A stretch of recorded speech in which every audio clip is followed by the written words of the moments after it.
Praise the Lord. Magandang umaga po sa ating lahat. Amen. It's another day to worship the Lord. Amen. Amen. Do we love the Lord? Or do we love ourselves more than the Lord? Mahal ba natin ang Panginoon? Amen. Mahal natin ang Lord? Yes. Praise God. Praise the Lord. Kung mahal natin ang Panginoon, tayo po ay dadato na sa pag-aaral ng salita ng Diyos.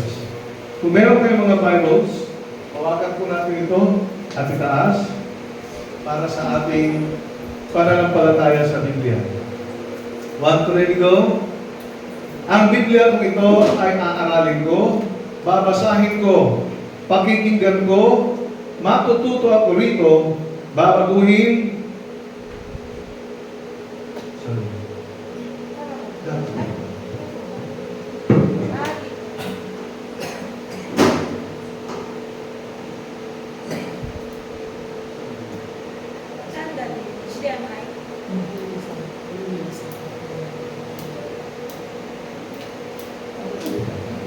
Yan. Okay. Ulitin po natin. Pananampalataya sa Biblia. Ang Biblia kung ito ay aaralin ko, babasahin ko, at pakikinggan ko. Matututo ako rito, babaguhin ang paniniwala at buhay ko ayon sa 2 Timoteo 3:16-17. Ang lahat ng kasulatan ay pinasihan ng Diyos at kapaki-pakinabang sa pagtuturo ng katotohanan, sa pagsaway sa kamalian, sa pagtutuwid sa ikong gawain, at sa pagsasanay para sa matuwid na pamumuhay upang ang lingkod ng Diyos ay maging ganap at handa sa lahat ng mabubuting gawain sa pangalan ni Jesus. Amen. Sang-ayon sa inyong mga salita, kami ay matututo, babaguhin ang buhay namin, Panginoon. As we look into your word today, I pray that your anointing and your Holy Spirit will speak to us through your word. And we thank you in Jesus' name. Amen. Amen. Ang taong seryoso kung magmahal, ito ay tunay. He means the world for him. Ang nakikita niya ay iisa lang. Ang nararamdaman niya ay iisa lang din. Ang tinitibok ng puso niya ay iisa lang, at ang kabuuan ng pag-iisip, pakiramdam, at ikinikilos niya ay puno ng katapatan sa kanyang minamahal. Ngayong umaga, pag-uusapan po natin ang when you love the Lord. Is this how we love the Lord? When, kung o kapag tayo ay nagmahal sa Panginoon. Is this the way? Ganito po ba tayo magmahal sa Panginoon? Ang laman ng ating puso at ng ating isip ay siya. Seryoso ba tayo sa Kanya? Tayo nga ba ay tunay sa Kanya? Does the world mean to us? Yes, it does. But above all these things, on top of it all, is God. Ang tinitibok ng puso natin. Ang ikinikilos natin papunta rito ay para sa Kanya. Ang pagbangon natin sa umaga ay para sa Kanya. Ang pagtulog natin sa gabi ay para sa Kanya. Ang pagtrabaho natin, pagpasok natin sa trabaho ay para sa Panginoon. Lahat ng gagawin natin. When you love the Lord. I'd like you to turn your Bibles with me to the book of Psalm, chapter 91, 14-16. Actually, you can turn your Bibles with you para masulit din ninyo. It's already flashed on the screen. Basahin ko po sa New International Version. Because He loves me, says the Lord, I will rescue Him. I will protect Him, for He acknowledges my name. He will call on me, and I will answer Him. I will be with Him in trouble. I will deliver Him and honor Him. With long life, I will satisfy him and show him my salvation. This is the word of the Lord. Dito ay pinag-aaralan, pinapakita ng Diyos na ayaw niya na ang isang nananalig at sumasampalataya sa Kanya ay hindi niya mapagtatagumpayan. Hindi ng tao ito mapagtatagumpayan ang kawalan ng alam at pagiging inosente sa mga bagay na may kinalaman sa kalooban ng Panginoon. Tunay siyang nagmamahal sa Diyos. At kapag kaganito, safe siya palagi. Lalo na kung sila ay nananatili at sumusunod sa Diyos. In Psalm chapter 91 verses 11 to 13, sa King James Version ito yung sinasabi, "For He shall give His angels charge over thee." Yan. Napakaganda. Each of us ay merong nakatalaga na anghel sa atin. May tinalaga ang Diyos sa ang ating bawat isa na anghel. Anak, sa ating bawat kilos, nakikita ng Diyos. At ang anghel ay nagre-report ito sa Diyos kasi nag-a-assign siya. So whatever you do, alam ng Diyos because He has a messenger in each of us. Hindi siya faithful, Lord. Wala siyang interes, wala siyang alam. Ayaw niyang makinig. Ayaw niyang magseryoso.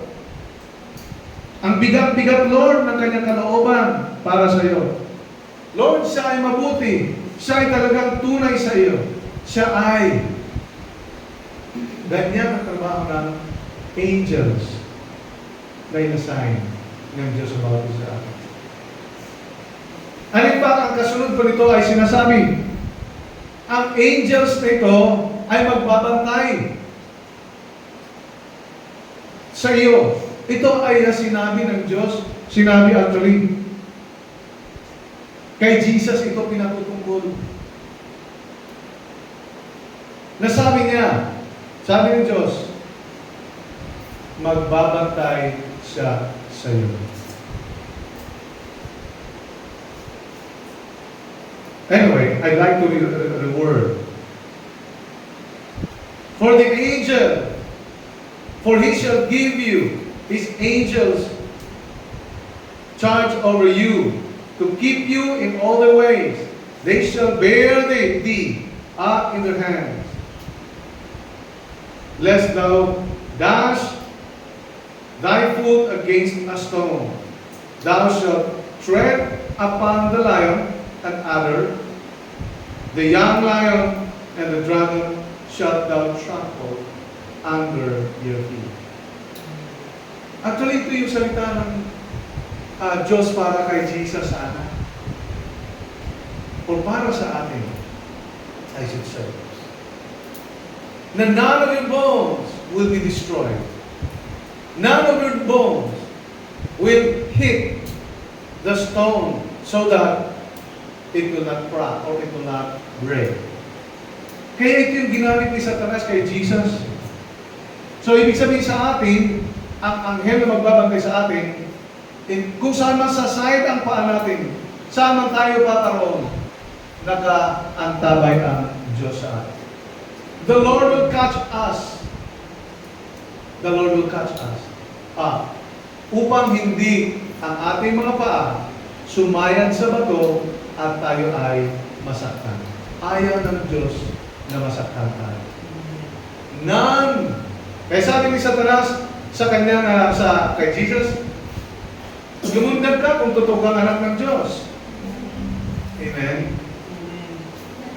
Welcome po. Welcome po. Sige. Amen. Okay. So yun po ang sinabi ng Panginoon. Sige lang, tuloy lang tayo.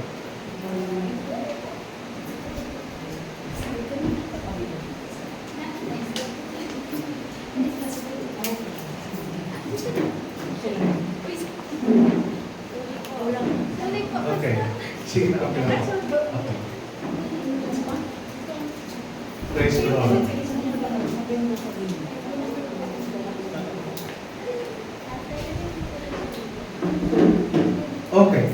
Tuloy po tayo. Thank you, thank you. Sabi ni Satanas kay Jesus, after niya mag-prayer and fasting for 40 days, namasya ang Panginoon.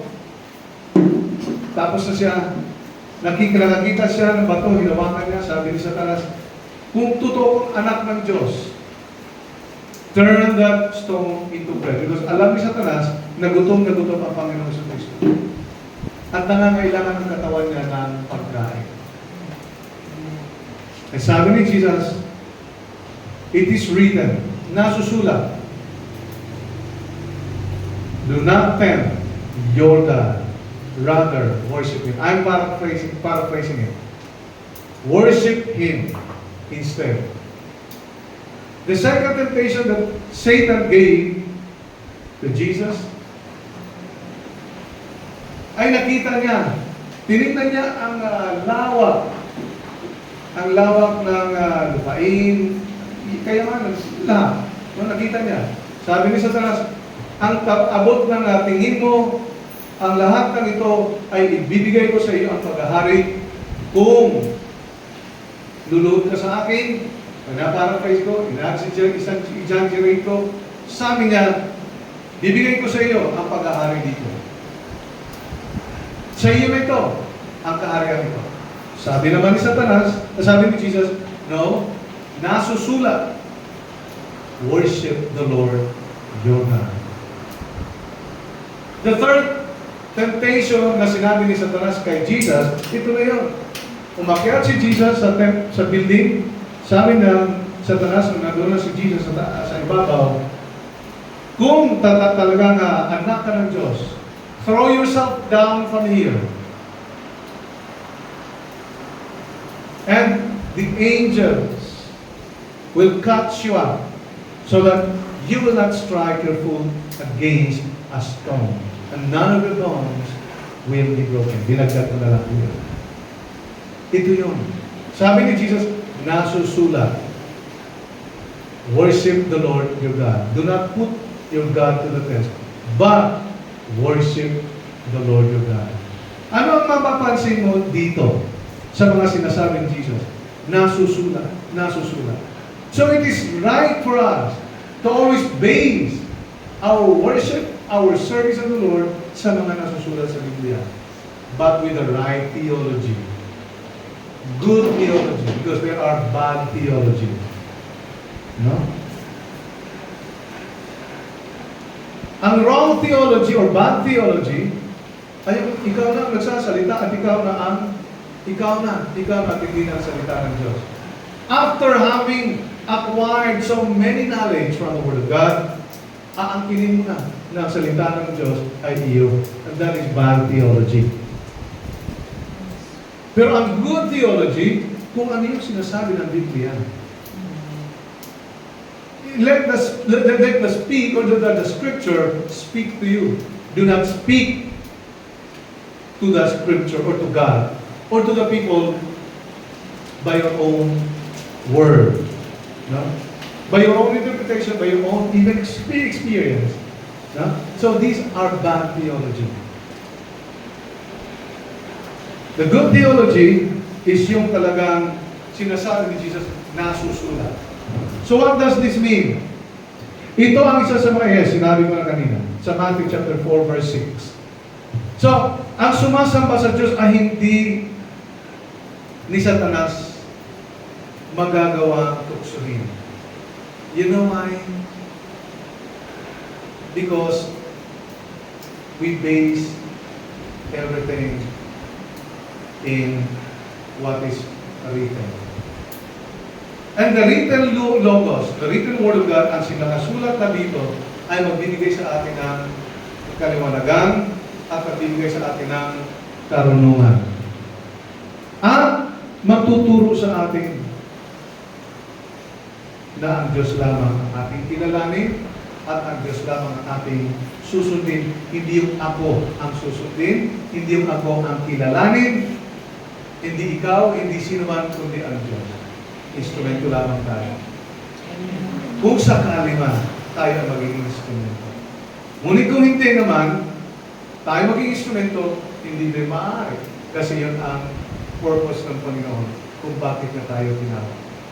Isa sa mga purposes is to gain knowledge kung ano ang nasusulat and let it spread. Isi-share natin. Kaya mag-ingat sa mga panlilila at patibong ni Satanas. Bibigyan ka ng offer na maganda, di ba? Ang kapalit pala ay pagsasamantala. Kaya magpalakas tayo sa pananampalataya at karunungan ng Diyos upang hindi tayo mapaglilinlangan ng mga mapagsamantala na kapanalig ng diablo. Magpapakilala mabuti siya, pero yun pala ay sa simula pa lang. Diba? Ang iba ay nanggigiba ng relasyon, ang iba ay nanggigiba ng damdamin, ang iba ay naninira ng kapwa. Diba? Pero basically siya ay biktima ni Satanas. Now, kaya nga sinabi natin sa ating pananampalataya sa Biblia, magkukorekt sa atin, magtutuloy sa atin. Because kahit tayo man ay maaring matukso at akala natin okay pa tayo, mga kapanilan. That's why meron tayong group of believers katulad nito. So that we can be checked every now and then. Pwede tayong i-check. Di ba? Pwede tayong i-correct. Pwede tayong turuan. And just be open. Be open. Kailangan maging bukas lang tayo. Kung may nagtuturo sa atin, kung may namumuna sa atin, be open. But be wise. Di ba? Kasi baka tayo ay hindi na maganda ang ating buhay, ang ating ginagawa. Kung hindi na maganda ang takbo ng buhay natin. Akala natin we're still on the right track, pero hindi na pala. Diba? Now, when you love the Lord, He knows it. Kapag ikaw ay nagmahal sa Diyos, alam niya ito. Hindi natin ito maitatago. Hindi ito maililihim sa Kanya. Kitang-kita ng Diyos ang lahat. Siya ba talaga ang minahal natin o ang sarili natin ang minahal natin? Kasi kung gano'n, self-centered tayo. Kasi kung gano'n, sarili lang natin ang ating iniintindi at hindi ang Diyos. All our lives ay iniintindi tayo ng Panginoon. All our lives, from the beginning, iniisip tayo ng Panginoon dahil mahal tayo. Amen? Now, ano naman ang ating isinusukli? Pagmamahal din. Now, how do you know that you love the Lord? Baka hindi natin alam yun. Ha? God knows whether we love Him or not. He knows it. In verse 14, sabi, because He loves me, says the Lord, I will rescue Him. I will protect Him, for He acknowledges my name. Napakaganda. Bakit sinabi ng Diyos na, because He loves me, says the Lord, I will rescue Him. I will protect Him, for He acknowledges me. Because He loves me. Hindi naman ni King David talaga intensyon na sabihin, mahal kita, Lord. Sa kinikilos niya, sa salita niya, sa diwa niya, mahal niya ang Panginoon. And that's why alam ng Panginoon niya. God knows David loves the Lord. Yung kinikilos natin sa pagpunta rito, that only testifies or signifies that we love the Lord. Yung pakikinig natin ng salita ng Diyos, alam ng Panginoon na ang pinag-ugatan ng pagkikinig natin ng salita ng Diyos ay we love Him. Amen. Kunyari, magbibigay tayo ng offering. Yan ay ang pinag-ugatan niya. We love the Lord. Ano sinabi? God loves a cheerful giver. God knows that. We give time to the Lord. We give our talent to the Lord. We give our tithes to the Lord. God knows that. Nothing is hidden in the Lord. Walang may tatago, walang may lilihim sa harapan ng Panginoon. Now, how does God know that we love Him? Paano na Diyos alam? Ito na nga, di ba? So, verse 14, ng Psalms.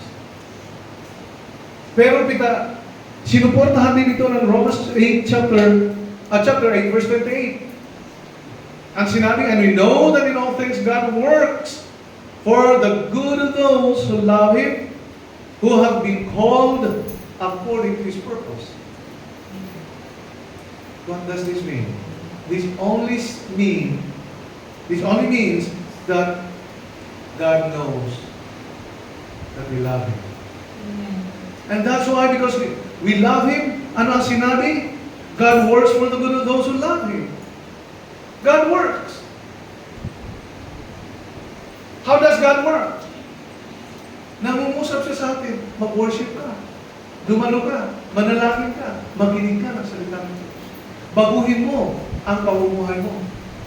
Hindi ito naka-anchor sa aking kalooban. Hindi ito naka-ayon sa aking kalooban. Magbasa ka ng Biblia. Because we love the Lord, we listen to the Word of God. And not only God works for the good of those who love Him, God also works for the good of those who have been called according to His purpose. That is God's purpose. Ano ang purpose ng Panginoon? For us to be His. And for us to be good all the time. God works for the good of those who love Him. Kumikilos ang Panginoon sa mga nagmamahal sa Kanya. Alam ba natin, nararamdaman ba natin that God is working in our lives? Therefore, we love the Lord. Patunayan natin. Because if we say that we love the Lord and we don't do anything, sabi ng Biblia, we are a liar. This is the purpose of God, na tayo ay mapa sa Kanya, at na tayo ay makaramdam na siya ay gumagawa at kumikilos sa buhay natin. Pinagpapala tayo ng Panginoon, binigyan tayo ng kalakasan, kalusugan, ano pa? Karunungan. Binigyan niya tayo ng panahon. Upang kung tag-ulan ay magkaroon tayo ng tubig, magkapagtanim, upang kung may araw, makalakad tayo at magkapagtanim, makapagtani at makapagtrabaho. And all. Di ba? In 1 John 3:1, behold, what manner of love the Father has given to us, that we should be called children of God. This is what? The manner of love the Father has given to us.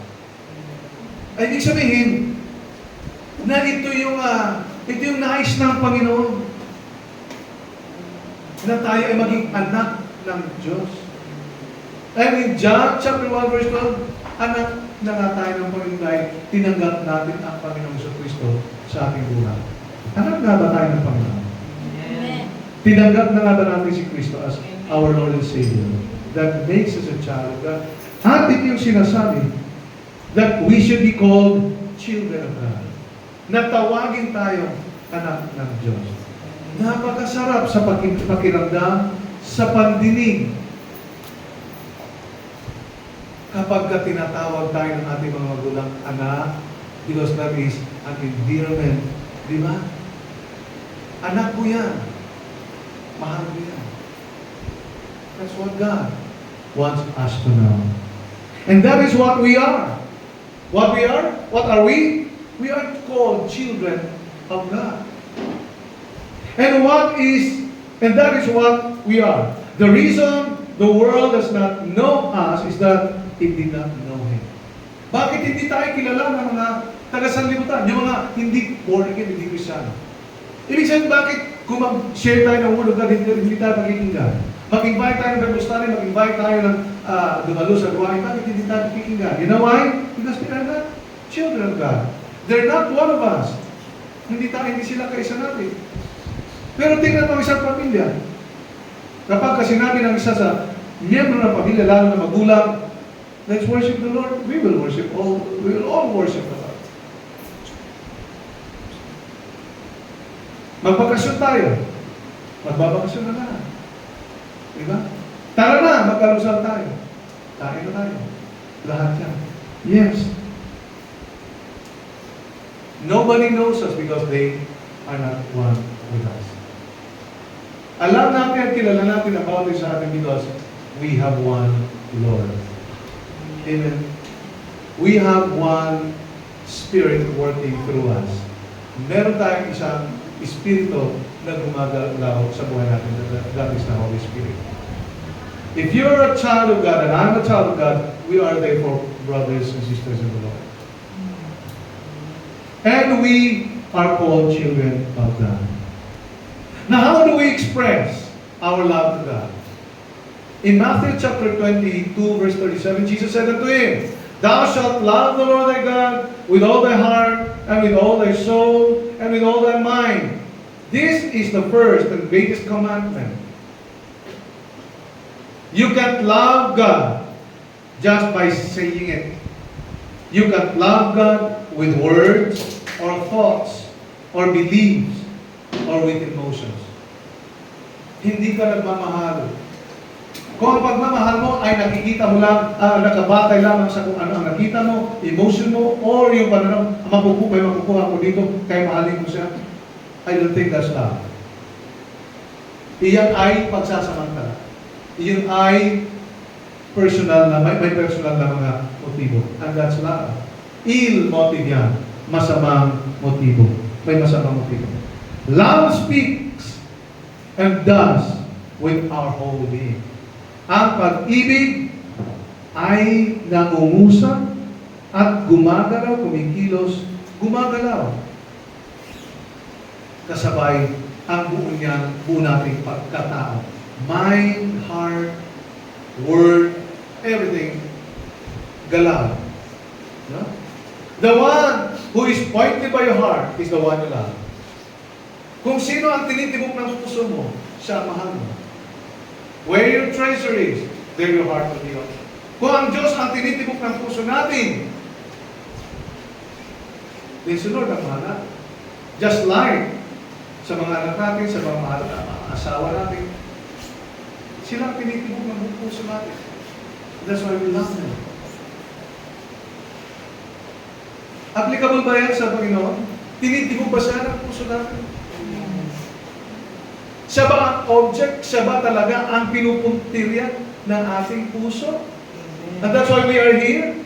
Kung siya ang puntirya ng ating puso, magsimba tayo. Di ba? Thank God. Hindi tayo bound by distance. Hindi tayo nababarahan, nahahadlangan ng ulan. Pinatitila natin. Makatapunta lang tayo sa gawain ng Panginoon. Amen.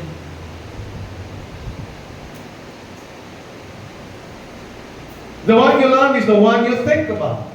Ang minamahal mo ay siya yung laman ng isip mo. The one you love is the one whom you are proudest about before the public. Ang mahal mo ay hindi mo ikinakahiya. Ikinakahiya ba natin ang Panginoon?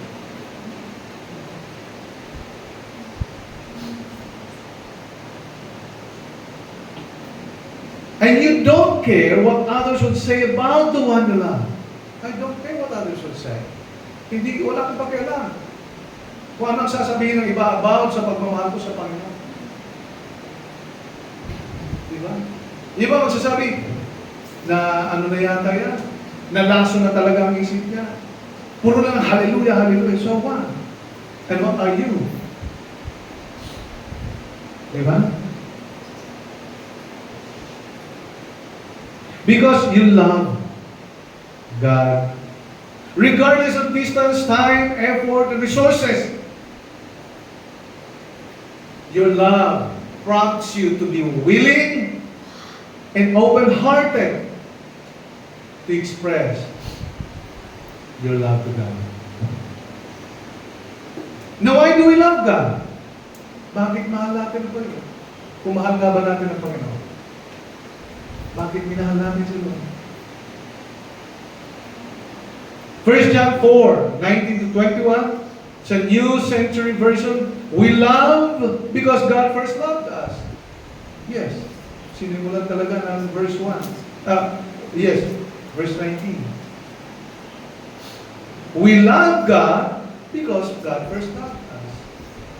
Hindi tayo ako nang nagmahal sa Diyos. Response, tugon lang ang ating. At kung minsan ang tugon pa natin ay tibig. At kung minsan ang tugon pa natin ay selfish. Lord, mahalin kita kapag ka gawin mo ito sa buhay ko. Lord, mahalin kita, susundin kita kapag ka mangyari ito sa buhay ko. Binibigyan natin ng kondisyon si Lord para lang natin mahalin siya. Sa tingin ninyo, bibilhin ba ni Lord yan? Binabribe natin ang Panginoon. Lord, mamahalin kita kapag ka. Pero pagka hindi, yan gagawin mo sa akin, hindi ako magsisimba. Hindi ako magsisimba. Hindi ako magpapakita sa church. At hindi ako magtatahid, hindi ako mag-offering. Tatakutin ba natin ang Panginoon sa uwan? You see?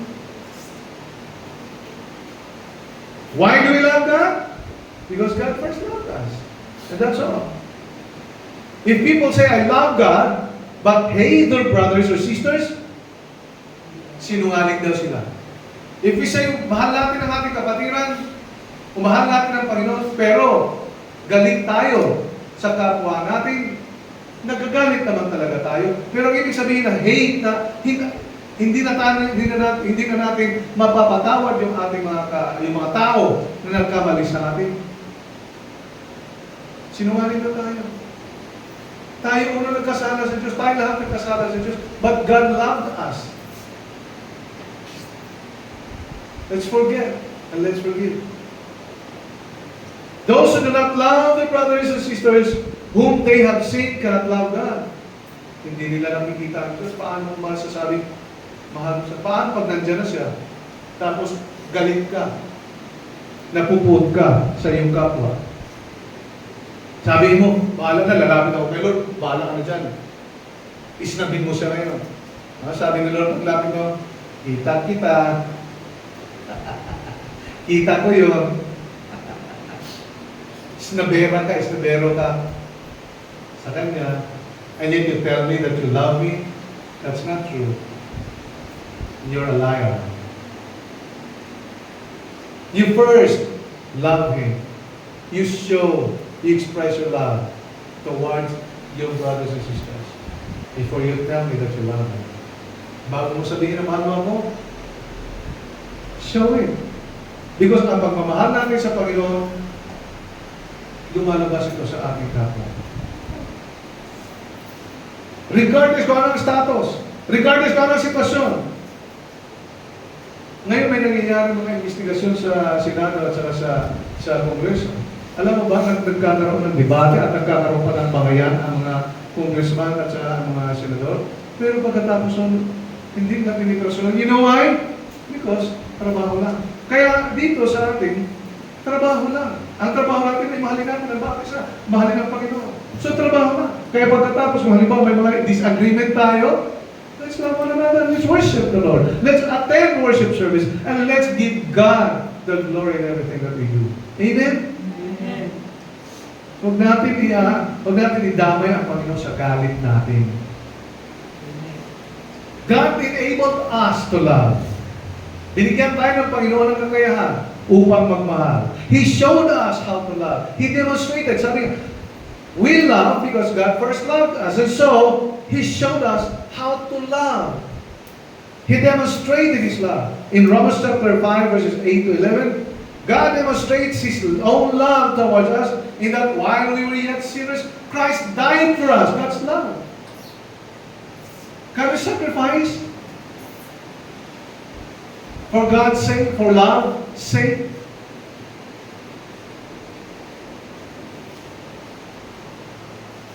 Or pakitang tao lang? Ang hirap ng gano'n, di ba? God's love is our pattern to love others. Wala tayong ibang susundan ng pagmamahal kundi ang pagmamahal ng Panginoon. Why? Because we cannot love God and others without the kind of love that the Lord Jesus showed to us. Now when? Kailan tayo magmamahal sa Panginoon? Kailan tayo nagmahal? Kailan tayo magmamahal sa Panginoon? We love without pressure or constraint. Magmamahal tayo sa Panginoon. Mamahalin natin ang kapwa natin nang walang pressure, walang constraint. Hindi na pipilitan. You worship the Lord, you serve the Lord, come. You don't? That's your choice. Do not blame me kung ano ang nangyayari sa inyo. Kung ako naman ay nagtuturo at ginagawa ko ang trabaho ko. Kung minamahal naman kita, binibigyan naman kita ng pagkataon as a pastor or as a brother in the Lord, binibigyan naman kita ng pagkataon na you will grow on your own, you will discover the love of God, but you chose not to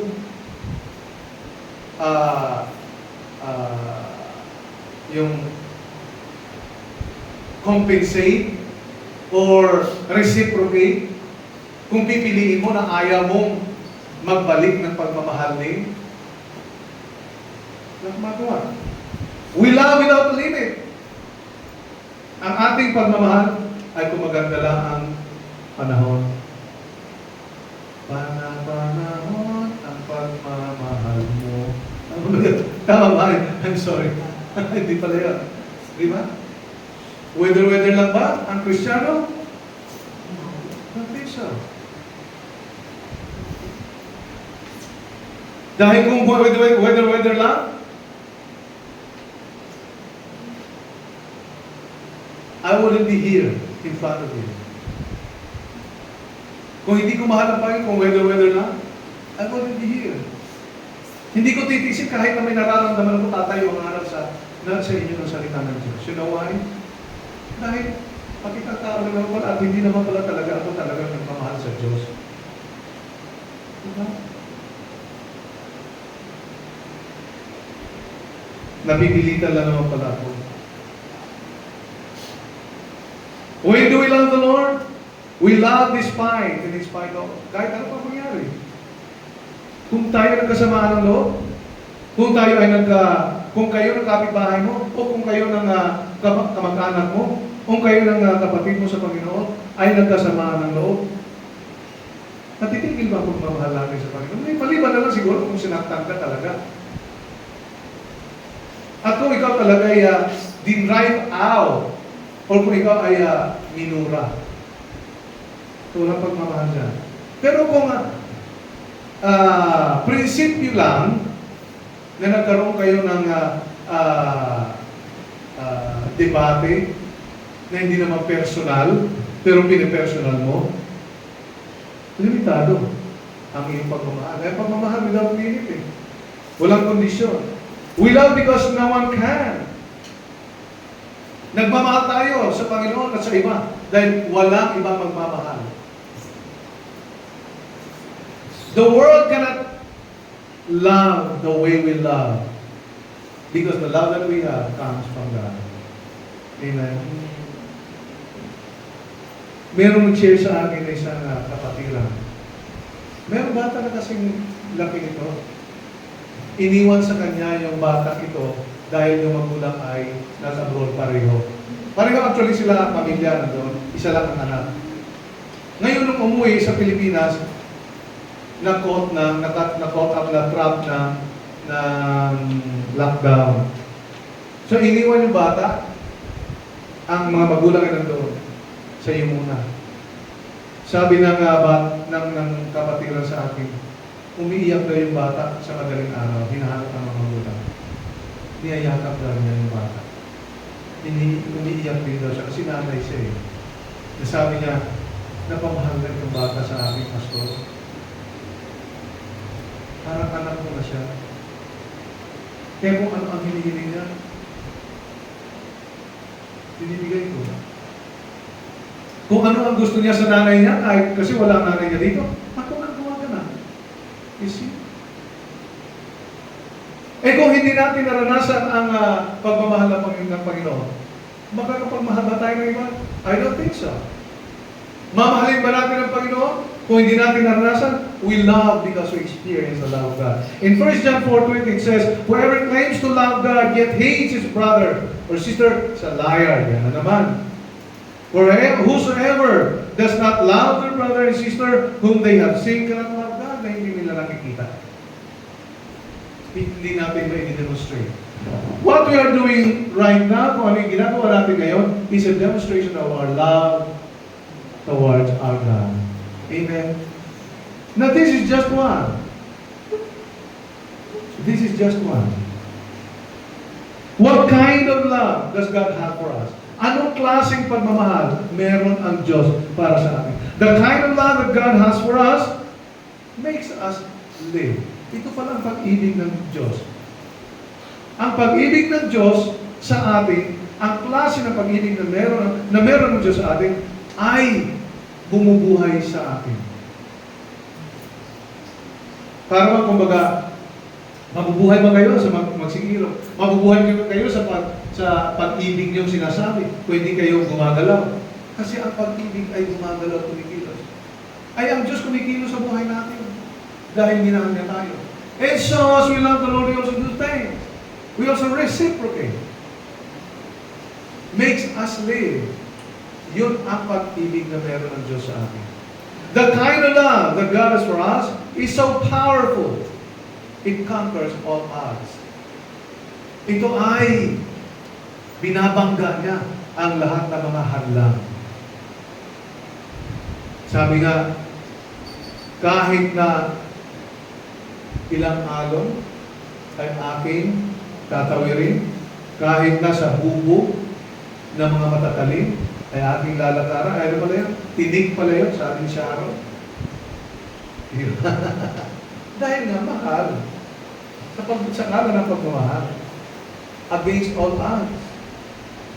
In 1 John 4:7-21, medyo mahaba-haba ito.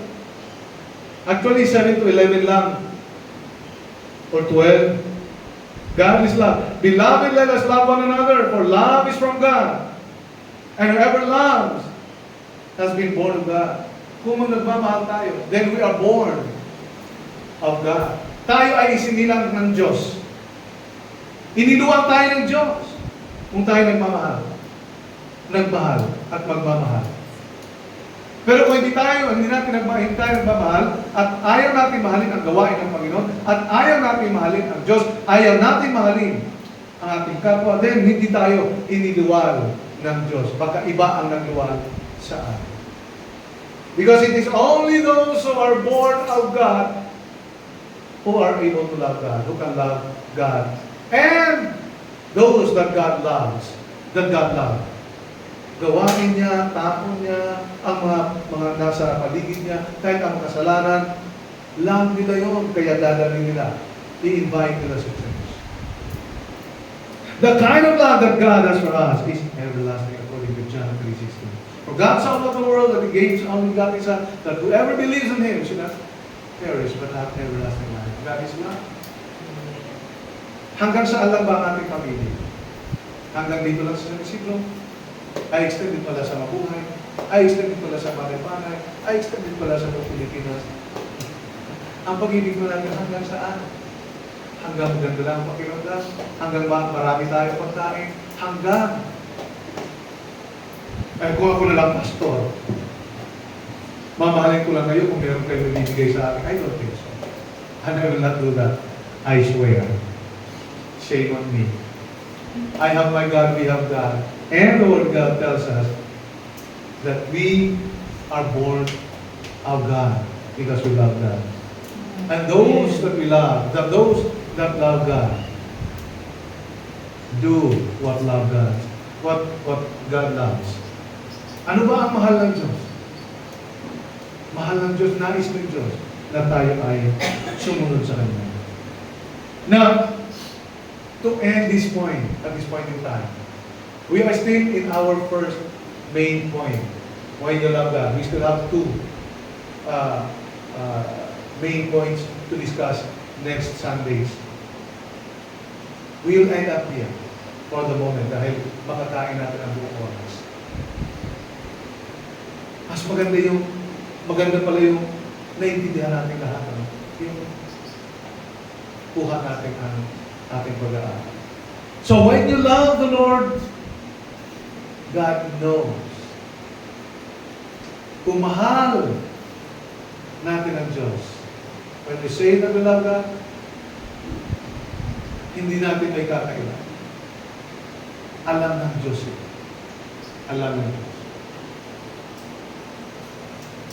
God knows if we love Him. He promised us safety and protection. In verse 14. Yeah. He said, because He loves me, says the Lord, I will rescue Him. I will protect Him. For He acknowledges me. The challenge to us today is, let us love the Lord, whatever it takes. Without condition. Without limit. Let us acknowledge Him always. So that God will direct our path. So that God will prosper us. By simply acknowledging Him, by simply loving the Lord, God will prosper us. God will bless us. And God will strengthen us. Let us trust the Lord if we love Him. And in everything that we do, in all our ways, acknowledge Him. So that our paths will be made straight. Ang ating mga ginagawa, ating mga pinaplano, bigyan niya ng success. The question is, are we going to love and acknowledge the Lord in our lives? Mamahalin ba natin at kilalanin ang Diyos sa buhay natin? If we love the Lord, yes, we will love Him. When we love the Lord, God knows it. Kung manahal natin ang Panginoon, hindi ito lang itatalo at naikupulit. Alam ng Panginoon. Sa ligaw, sabi nga nila, sa ligaw pa lang ng bituka mo, alam na ng Diyos na ang galaw ng bituka mo ay may pagmamahal ito. Ang salita pa lang na lumalabas sa bibig mo, ito ay nagugat sa pagmamahal. Ang pag-iisip mo, kung mahal ka ng Panginoon, ito ay nakaugat sa pagmamahal. Ang ating pananalita, ang ating pagkikilos, ang ating paggalaw, ang ating paglabas ng pintuan bahay natin at paggalaw natin sa gawain. God knows that we do all these things because we love Him. On the other way around, sa kabilang banda naman, if we say we love the Lord and yet we do the other thing, otherwise, we are liars. We love kuno and yet we hate what God loves. We are liars. So when we love the Lord, tandaan natin, God knows it.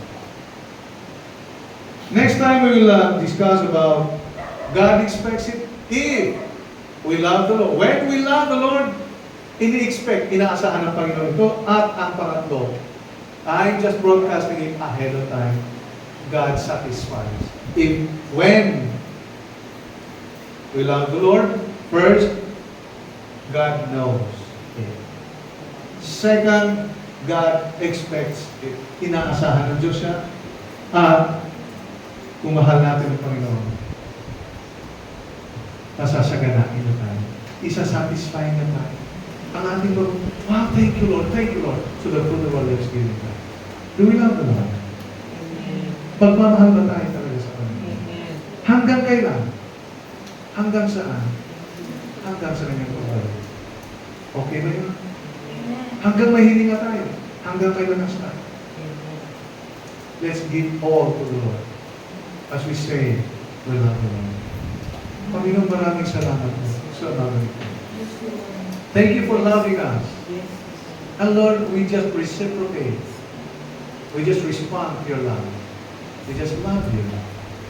This is the expression of our love. Ito, Panginoon, ang expression ng aming pagmamahal. pagmamahal sa inyo. The least love, expression of our love towards you is to come before you, humble down ourselves, and worship you. Thank you for acknowledging this simple act, this simple thought, and this simple expression of our love towards you. Because we know, Lord, and you know, that we cannot outlove you. Your love is greatest, and our love is small. Maliit lang. But we thank you na nagkitaan mo kami ng pagmamahal sa iyo.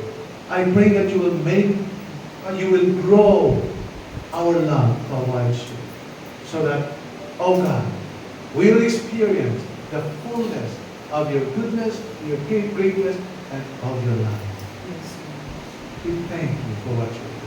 Bless our brethren, bless this church, bless our brethren who are not with us, nasa pagtrabaho, nasa bahay, at nasa baling ng karamdaman. We thank you for what you will do. I lift up your Heights Christian Church. Bless everyone, from the least to the greatest of this congregation.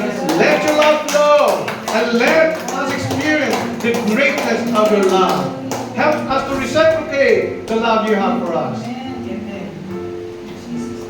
I declare love, I declare acknowledgement of your love towards us upon our lives today and beyond today. In Jesus' name, amen. Amen.